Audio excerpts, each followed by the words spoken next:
Dragnet. Ladies and gentlemen, the story you are about to hear is true. The names have been changed to protect the innocent.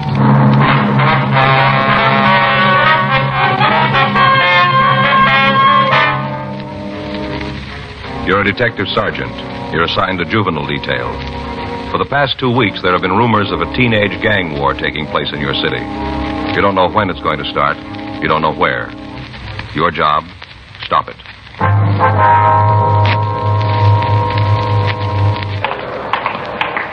It was Tuesday, September the 8th. It was warm in Los Angeles. We were working the night watch out of juvenile detail. My partner's Frank Smith. The boss is Captain Powers. My name's Friday. We just transported a prisoner from the main jail, and it was 10:39 p.m. when we got to Georgia Street Juvenile. The interview room. Sit down, Angelo. Yeah. What do they call you, Angie? Yeah, Angie. Why'd you tell the officers who arrested you that you were 18? How'd they find out different? All they had to do was check your record. Well, don't make any difference. Some of them say 16, some say 17. They're all different. You're 17 now, aren't you? Yeah, 17. All right, you want to tell us about this burglary? I told the other guys, ain't that enough? We want to hear it. No, figure if you tell it once, that's enough. They copped out. I told them all about it. Why don't you ask them? All right, boy. Give us a story. You got a match? It'd be better if you don't smoke, don't you think? Well, my folks don't care. They let me smoke. The law doesn't until you're 18. Oh, yeah. Come on, Angie. Tell us about it. There's nothing to tell. Me and a couple other kids broke into a house. That's all there is to it. We just broke into the place. What about the stuff you took? I told the other two guys all about that. The officers from burglary? Yeah, they said it was from Central. I told them all about it, everything. You show them where the plant was? I told them I didn't go there, though. I just told them. What'd you steal? Huh? The things you stole, name them for us. Just different stuff. You know, like you find in a house, all kinds of stuff. Was there an electric mixer? Yeah, good one. You know, with orange juice attachment, good. What else? Electric razor, some silverware. What kind of silverware? You know, like you eat with. Was there a silver tea service? A what? A tea service, you know what I mean? If I knew, I wouldn't ask you. Like a coffee pot with legs, a lot of scroll work on it, silver, you know. Oh, yeah, I know. Oh, was there one of those? No. How about a German Luger? You mean a pistol? That's right. No, there wasn't one of them. Hey, you guys gonna let me out tonight? No, you'll be held here. Oh, I thought you was gonna let me go tonight. How about my folks? They know I'm here? We haven't had a chance to notify them yet. Where they live? Down on Wall. They have a phone? I thought you always told them when you picked up a kid. You were booked as an adult. Oh, yeah. You fenced any of the stolen merchandise yet? No, we just got it last night. We just broke into the house then. Haven't had a chance to fence it. The other officers say they're going to pick it up? Yeah. You got a job? What? I said, are you working? I told you I did. Where? Place down on East 5th. What do you do? I'm a messenger. Ride a bike. Delivery thing. You working there now? I'm here now. You know what I mean. No. You're not working then? The boss and me had a beef. He's a moody one, too. Real moody. Your parole officer know you lost the job? I never told him. Well, maybe he found out. Maybe that's why he was sore at you. Yeah. You been reporting regular? Yeah, pretty much. What's that mean? Well, once in a while, a couple of times I missed. Just a couple. Don't have to make a federal case out of it. My parole officer know about this arrest? I think he's been notified. How many times have you been arrested? I don't know, maybe 6, 7. You ever been to camp? Yeah, I was there. What for? Truancy. How long were you there? A couple of weeks. And I broke out, and they sent me to Preston. I'm on parole now. You can't let me out tonight, huh? We'll book you and notify your officer. What's his name? Lockridge. The moody old guy. Hope he ain't in the mood when he sees me. Rough if he's in the mood. Is that right? Yeah. Like he came down to see me one day and asked me how I was doing. I told him fine. I had a job. I was doing fine. He says, that's good, Angie, like that. That's good. Tells me how fine I'm doing. Yeah? Next day he comes to my house and reads me off. Says I'm a bum. I'm no good. All like that. Moody. And why'd he read you off? I don't know. Didn't he tell you? No, he just came in and yelled at me. I wasn't doing anything. He's moody. You belong to a gang, Angie? Huh? I said, do you belong to a gang? Yeah, we got a club. I belong to that. What's the name of the club? Little Wall Street gang. You heard of it? No. Good club. You sure you ain't heard of us? No. How about you? No. Your gang fight much? What do you mean, fight? Well, do you ever get mixed up in gang wars, anything like that? No, not us. We've been in a couple of street fights, maybe. You know, some kids come over to where we are and start trouble, but we never been in no gang wars. We got a good gang. You know anybody that belongs to Pink Rats? A couple of guys. I don't know them real well. Who are they? I told you, I don't know them real well. Just to know them when I see them, you know, like that. You don't know any of the names, huh? I think one of them's called Pinky. That's all I know. Look, why are you asking me about them? Well, we got a rumble out there cooking up a gang war. Wondered if you knew anything about it. Where'd you hear it? We did. You know anything on it? No. You sure? I told you, I wouldn't tell you if it wasn't right. Now, look, Angie, if this thing breaks loose, there's going to be a lot of kids hurt. If you got no part in it, why don't you give us the story? I'm giving it to you. Ain't nothing more I can tell you. Didn't hear nothing about no war. I told you, I belong to the little Wall Street gang. We don't get mixed up in no wars. A couple of street fights, maybe, but no wars. You gonna stand on that? I haven't got any other way. What did you hear? What?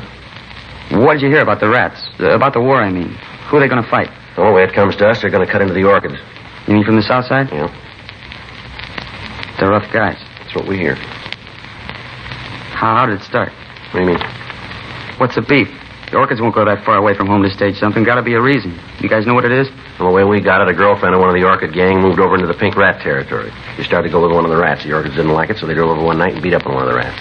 The next night, the rats went over the south side and kicked around one of the orchids. That's the way it started. A couple of nights ago, one of the rat kids was riding down the street on a motorbike. A car full of orchids came up alongside the boy, and before he could do anything about it, they wrapped a piece of bicycle chain around his head.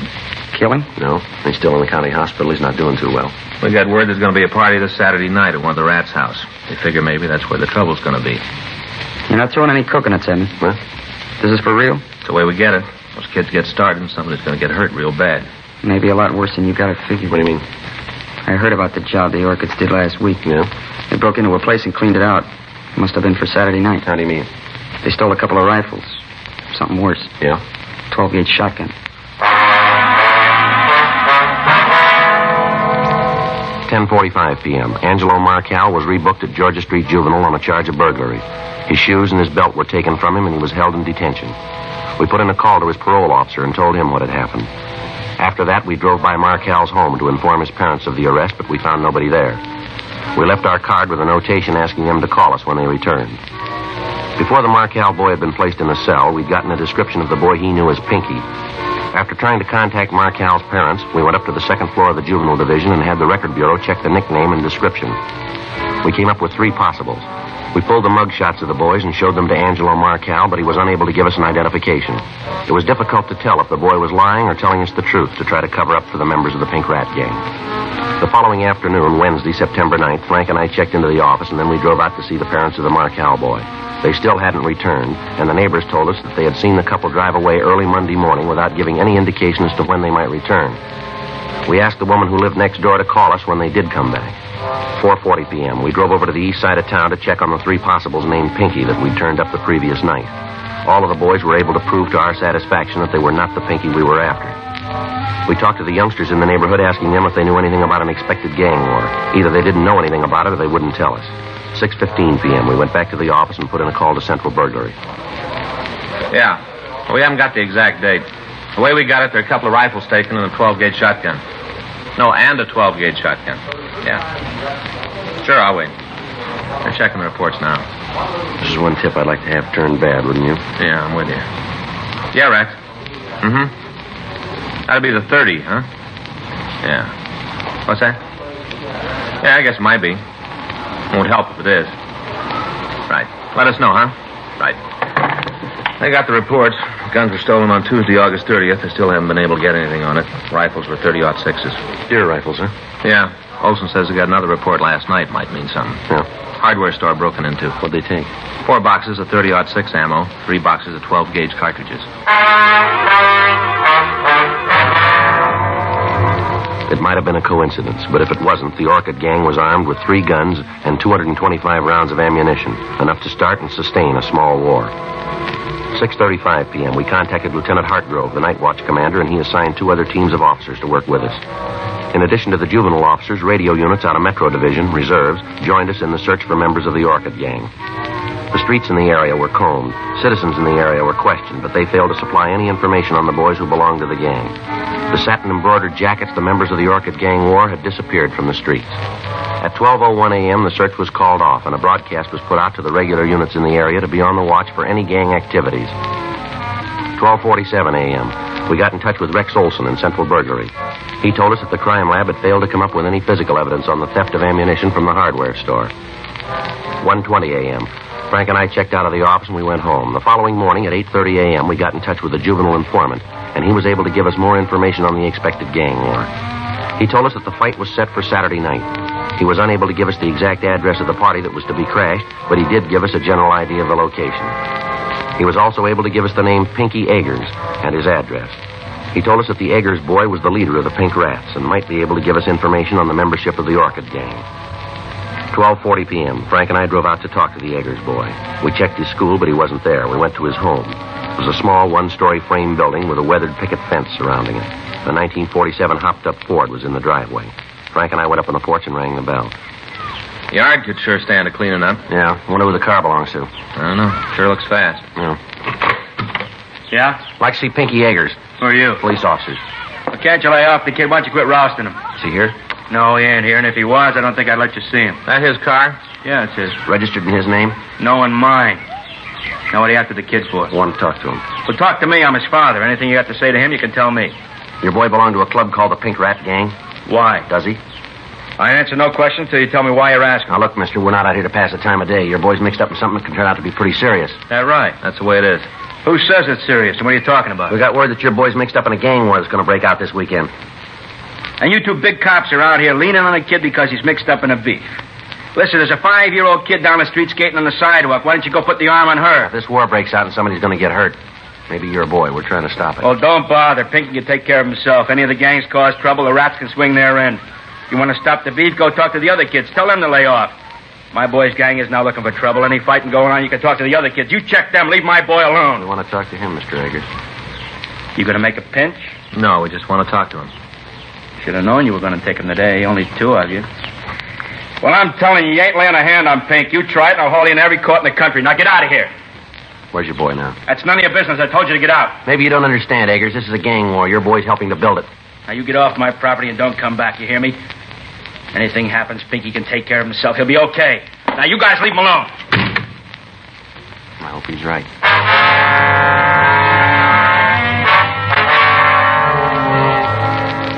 3:15 p.m. Frank and I drove over to Pinky Eggers' school again. We spent the next 2 hours talking to the youngsters in the neighborhood. Those that would cooperate with us didn't have the information that we needed. The others refused to tell us anything. In the meantime, officers from 77th Street Division were checking on the activities of the Orchid Gang.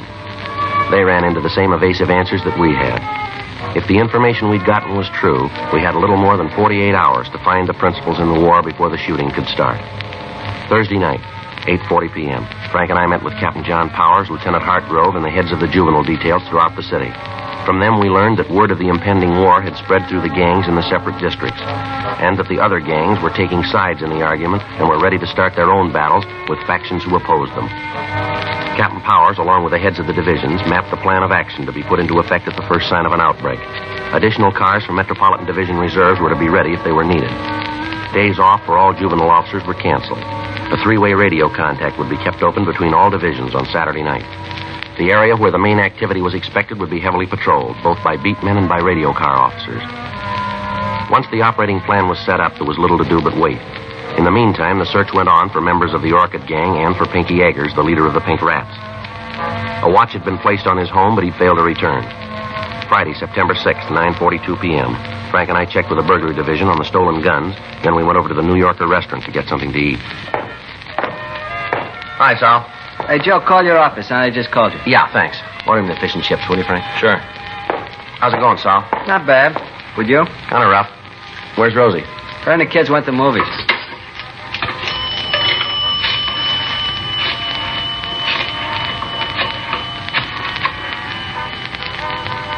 $2568, please. Yeah, George Juvenile. Right. Lieutenant, this Friday. Well, when did it happen? Well, wait till I get a pencil. Saul, hand me that menu, will you? Yeah.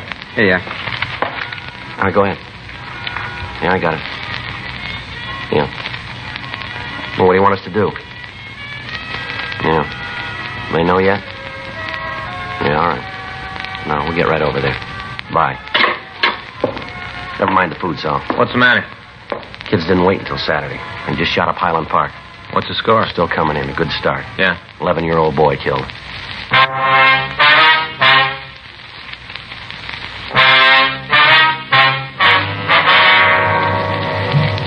The first victim of the juvenile gang war was 11-year-old Tony Herman.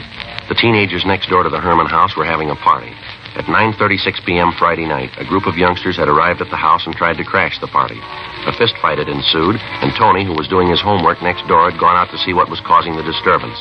As he stood on the porch watching the fighting, a 12-gauge shotgun had been fired. The pellets from the cartridge had caught the youngster in the stomach and the abdomen, and he'd gone down. At the sound of the shot, the fighting had stopped, and the party crashers had left the scene. The police had been called, and Tony was removed to Georgia Street Receiving Hospital. He was dead on arrival. From the neighbors, descriptions of the party crashers had been obtained. All of the boys wore satin jackets with a large white orchid embroidered on the back. One of the people who saw the shooting said that the boy who'd fired the gun wore a jacket with the name Gene under the orchid design. A broadcast was gotten out immediately, along with a description of the car that the juveniles had used to escape. The parents of the Herman boy were not at home when the shooting occurred. From the neighbors, we found that they usually went to a movie on Friday night, and they didn't return until after midnight. An officer was stationed at the house to bring them to the hospital when they returned. At 1:34 a.m., Mrs. Herman arrived at the hospital. She was a small, dark woman with graying hair. She didn't know what had happened. Frank and I met her in the hall. I want to see Sergeant Friday. Is he here? I'm Sergeant Friday, ma'am. Well, I'm Mrs. Herman. They say something's happened to Tony. Yes, ma'am. You want to step in here? Might be a little better to talk. All right. Can I see him? He isn't hurt bad, is he? It's that bicycle. I told his father I knew it was too soon for it. He's so little, and to buy him a big bike like that, well, he couldn't hardly reach the pedals. Well, that's it, isn't it? He fell off the bicycle. No, ma'am. What is it, then? What is it? Something more? He's hurt. I want to see him. Just a minute, Miss Herman. Well, why won't you tell me what happened to him? My husband will be here in a few minutes, and he's going to want to know. Why won't you tell me? How bad's he hurt? Pretty bad, ma'am. That's not an answer. How bad's he hurt? He's dead. Dead? Can we get you anything? My boy's dead? Tony? What? But he'd fallen off the bicycle. He got it for his birthday, a new bicycle, 28-inch wheels. I thought he'd fallen. I didn't know it was like this. Can I see him, my boy? Can I? Yes, ma'am. How'd it happen? How? Oh, we're sorry about it, Miss Herman. My Tony had an accident, and he's dead. He went to a movie, and he come home to find our son's dead. Better get the doctor, Frank. Right. Doctor will be here in a minute, Miss Herman. Just to a movie. He's doing his homework. Now he's dead. How did it happen, Mr. Friday? The gun went off. He was standing on the porch. He was hit. But who was shooting? Who shot my boy? Who killed him? We don't know, Miss Herman. I want to know who it was who killed him. I want to know. His father's going to want to know. My boy's dead. My boy, my son. You want to handle this, Doc? We'll wait outside. Surely.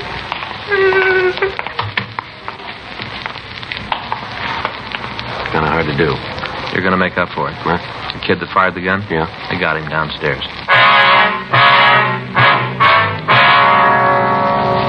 A few minutes after the broadcast had gone out on the boy wearing the jacket with the name Gene on it, two officers on York Boulevard had picked up the speeding car. In shaking down the occupants and the car itself, they'd found the jacket hidden under the rear seat. In the trunk of the automobile, they'd found the stolen rifles and the shotgun with one discharged cartridge in it. The three boys in the car had been taken into custody and brought immediately to Georgia Street. Two of the youngsters had been taken to the detention cells, and the third, who identified himself as Gene Graff, was brought to the office of the night watch commander. From the identification found in his pockets, we learned his name, address, and his age, 16 years old. His parents were notified that he was being held, and they were asked to come to the office immediately. All the time the boy had been in the room, and the calls had been made, he refused to say anything.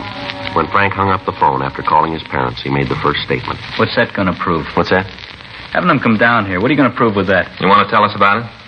That's a kid. You going to be all right? No, he's not. How bad's he hurt? He's dead. Rough.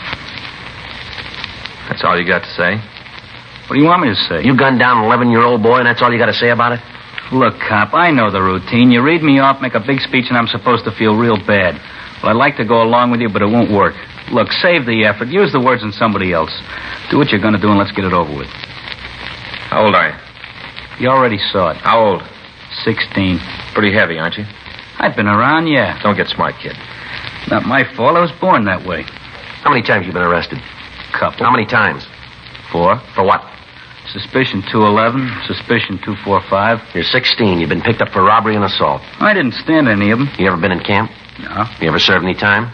Look, the taxpayers pay you a lot of money to keep records. Why don't you look all this up? It's there. Where'd you get the shotgun you used tonight? I won it in a raffle. I got a lot of luck. Yeah, well, it just ran out, kid. Now, I'm going to give you a piece of advice. If you're as smart as I think you are, you're going to take it. You start answering these questions, you start answering them right. You bought yourself a pile of trouble that you and that smart mouth of yours aren't going to talk your way out of. You killed somebody, an 11-year-old boy. You walked up that house with a gun you were ready to use. And you just answer the questions and never mind the sarcasm. Put the muscle away. You lean on me and I'll have every sister in this state on your neck. I'm a juvenile. Don't you forget it. You just got out of that league. That's the way you see it. That's the way it is. from where you sit. But I'm telling you, you give me any muscle and I'll scream my head off to every sob sister club in the country. I'm going to ask you once more, young fella. Where'd you get that gun? I bought a lucky ticket. Stick with it, kid. We're checking the numbers now. Those guns were taken in the burglary last week. You're dead on it. We got you going in. You try to make it stick. Don't worry, we will. Use narcotics? Do I look like a hype? I asked you a question. And I gave you an answer. Did you drink? Sure, I'm a real lush. I'm going to tell you something. We're running out of patience with you. Well, then you better go get pumped up. You're going to need a lot more. What were you doing out there tonight? Where? Come off it. You know what I mean. Gently, gently. What were you doing at that party? What do you usually do at a party? I was having a good time. Why'd you take that gun with you? I was in the car. I didn't take it. I went along for the ride. Well, who put it there? I don't know. Other boys say it was yours. That's a lie. Prove it. I don't have to. You got to prove I did know about We it. don't have to prove a thing. There are a couple of people who saw you shoot the kid. Guys, you were worth a copped out. You're nailed and you know it. We'll see what the judge has to say about it. I've gotten off before. I'll swing it this time. I'm a juvenile. I'm not responsible for what I do. You really believe that, don't you? I said it. You know, I got 2 kids. What do you want, a medal? I got 2 kids. They're pretty good youngsters, too. They go to school, they study hard, and they're trying hard to grow up to be decent human beings. They'll get married and raise ordinary families. They'll never do much of anything special to get their names in the papers. Nobody's going to give them much notice, and maybe that's the way they want it. But all of a sudden, somebody like you comes along, mean and rotten, and people hear about you. They figure all the kids sat down and wrote your name on a ballot, and now you represent all of them. That you're the shining example of American youth. They sit there and shake their heads and talk about what's happening to the younger generation. They got the wrong picture. It isn't true, none of it. You framed it. You act like a big man, and every decent, honest kid comes on looking like a bum. You sit there and blow off about being a juvenile. You like it because you think it'll buy you special privileges. Well, you're wrong, fella, not in my book. As far as I'm concerned, you're a rotten little killer, and you're going to be treated like one. Now you bring out the rubber hose? All right, come on, let's go. Take your coat, boy. You're not coming back this way. Yeah. Come in. Mr. Friday, Yes, Miss Herman. they told me I'd find you here.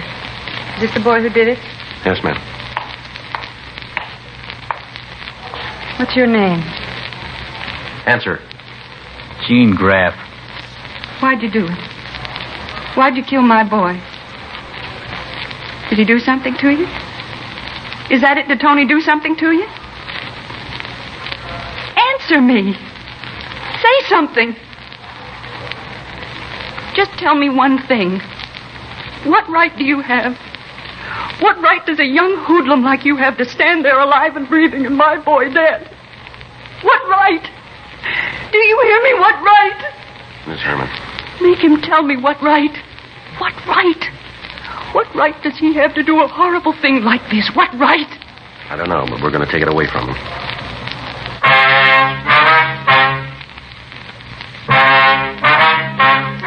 The story you have just heard is true.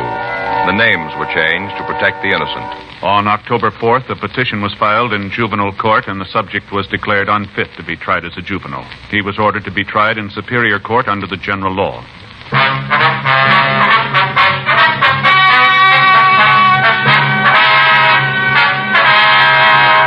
Gene Norton Graff was tried and convicted of murder in the second degree.